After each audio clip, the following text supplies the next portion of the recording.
Okay, so I'm going to go through how you're going to change out these check valves on this helium pump. So as you can see here, I took off the top cover, I took off the side cover and the end cover, and I'm going to go through what needs to be disconnected in what order in order to change out these check valves. So the first one you can see here, this here is the inlet check valve, and the outlet check valve is actually buried down inside of this pipe down here. So what we need to do first is this vent line here. We need to take that off, and that's just a 9/16 wrench to get that off. And next, this connection up here is also a 9/16. We have to disconnect that, and I've done this before, so this will just pop right out. Okay?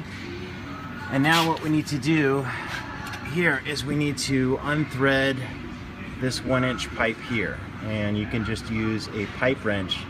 But before you do that, what you want to do is you want to loosen this nut here. Now this nut right here has a Teflon ferrule in it, so you don't need to take it all the way off. You just need to loosen it so it's hand tight. So I'm going to go ahead and try and use my other hand here to unscrew this 1-inch pipe from this valve head assembly. All right. So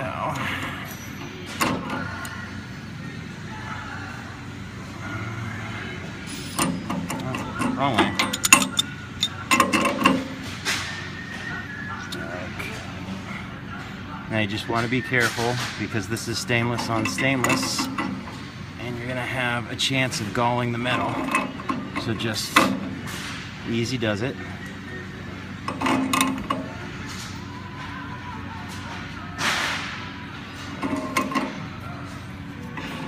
See, we're backing off.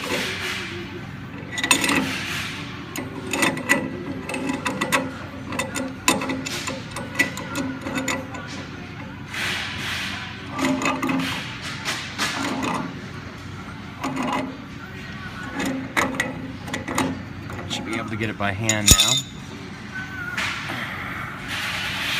So we're going to back this off. And this will drop because we loosened this nut. So this whole assembly now can slide up and down.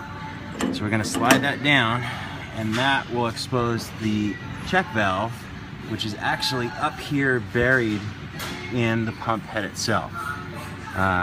So now what we're going to do to get access to that, we're going to remove this whole pipe assembly by loosening this nut and taking this off, and loosening this right here, and this whole piece right here will come off. So let's do that.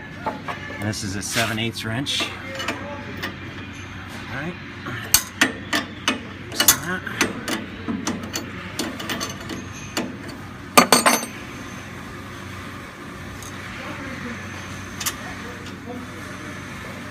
And now we're going to loosen this guy up here.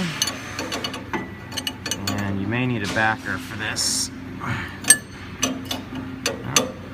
it came off just fine. Alright, now this is the fun part. In order to get this off, you're probably going to have to tap it. There we go.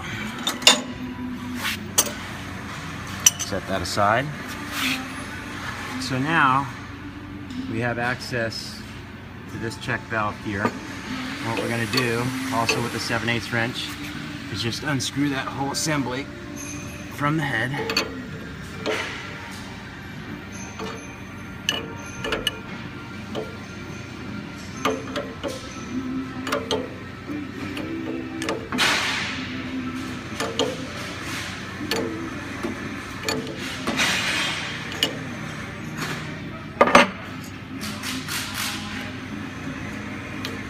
Alright, and there you go. That's your outlet check valve right here.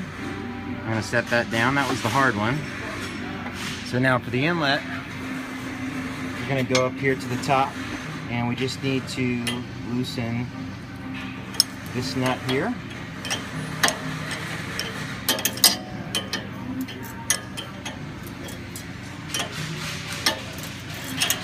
also 9/16.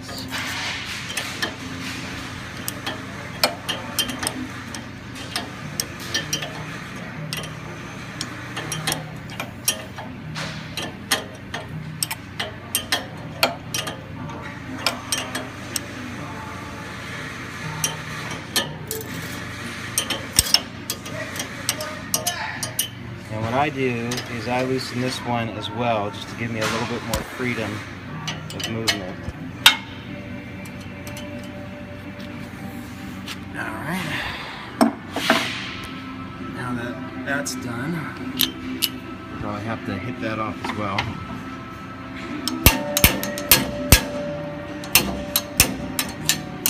A little tricky.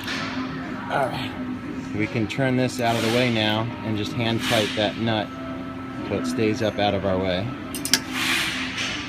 We grab our 7/8. Alright.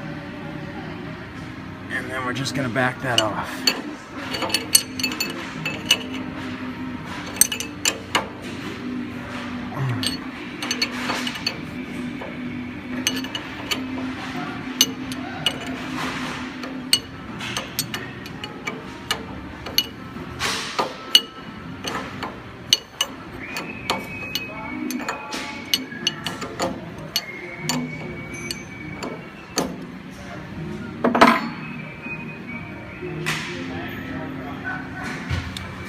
And there you go, that's your inlet check valve.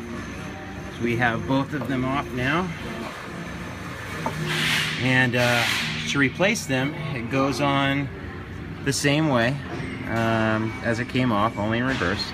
The only tricky part that you have to be careful of is, in order to put this back on, it's such a tight fit down with that elbow down there and fitting up here to that fitting that was up there, that I find what I have to do sometimes is just kind of maneuver this assembly, either pushing it down or maybe loosening up this clamp and sort of moving the whole assembly just to get that really tight fit between this elbow and the fitting that was up in here. So that's the quick lesson in how to get to those check valves and how to take them out. And you just always want to be sure when you're putting everything back together that all the threads, especially this one right here, since it's such a big thread, that you tape those and lubricate those with either Loxate paste or some kind of thread lubricant. So that's the Helio-Surge check valve replacement.